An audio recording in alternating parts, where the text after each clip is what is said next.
180, center. First row, left side, all the way at the wall. Hey, Cade, David Hood with TigerNet.com. Coach Sweeney said that, when you got here, you didn't know what you didn't know. Now you know what you didn't know. What is an example of something that you've kind of learned along the way that'll make you a better quarterback this year? Yeah, I mean, I would start with just reading defenses up front. I feel like we've had a great QB room since I've been here, and just kind of Hunter Helms, DJ, Hunter Johnson last year, Paul Tyson, just guys that I get to look up to. They've kind of helped me. Just a young guy in the program that I'm getting to learn what a box really looks like, how to read blitzes, how to pick up protection, stuff like that. Like I didn't know that, and I feel like now I've really gotten to step into that role, and that really started kind of going to the last few games last year, really starting to pick that up. So that's been a big thing for me this offseason, and that's been big for me.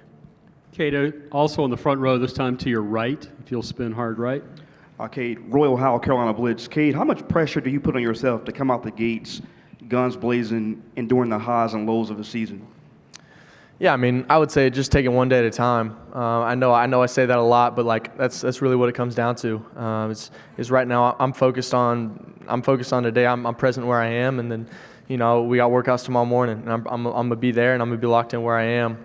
Right now, just heading into fall camp, we're focused on the first game, and that's it. We're focused on week 1 at Raleigh versus Duke, and we're getting ready for that. And what ends up happening, but we're ready to attack whatever comes at us.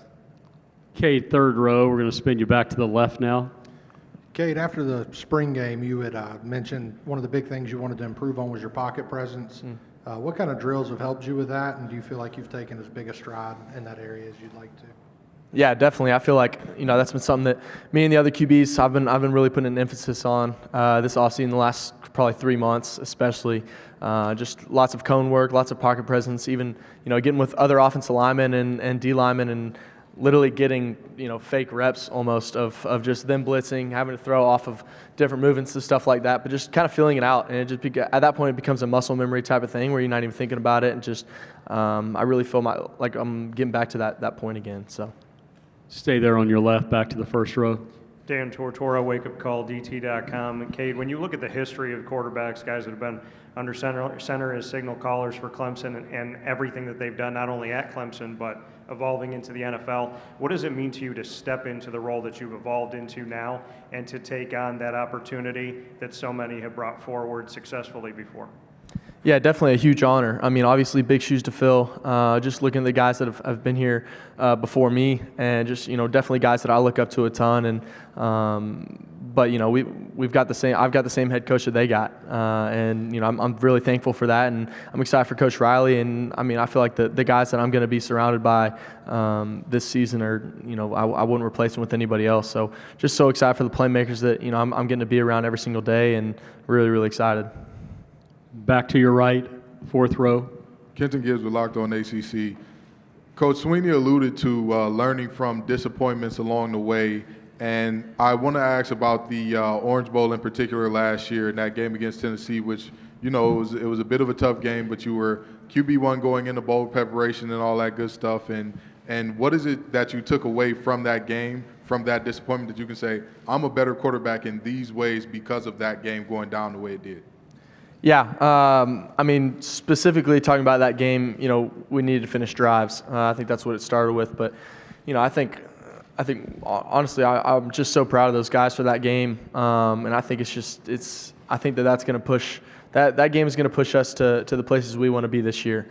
It's putting a little bit of a bad feeling in our stomach all year. Obviously, we had a very successful year. If you look at the overall picture of it, ACC champions and 11-3 finish, like that's an amazing year. But to finish with a loss it's always gonna leave something a little dirty in your soul. So just going into this offseason, it's been great. I think it's been helping us, and just a little bit more of a grittiness to us than I've seen before. So it's gonna be fun. Cade, your last question will be on the left side, fourth row there, close to the aisle, in the middle.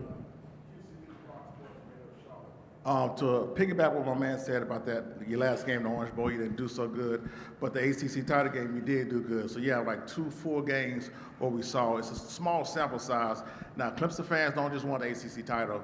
They want to get back to that national title, top of the college football mountain. What do you say to the people who feel like you may not be the guy to get them there? Yeah.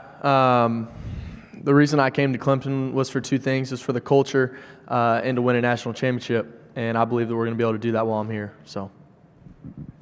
Okay, thank you. You can hand it off to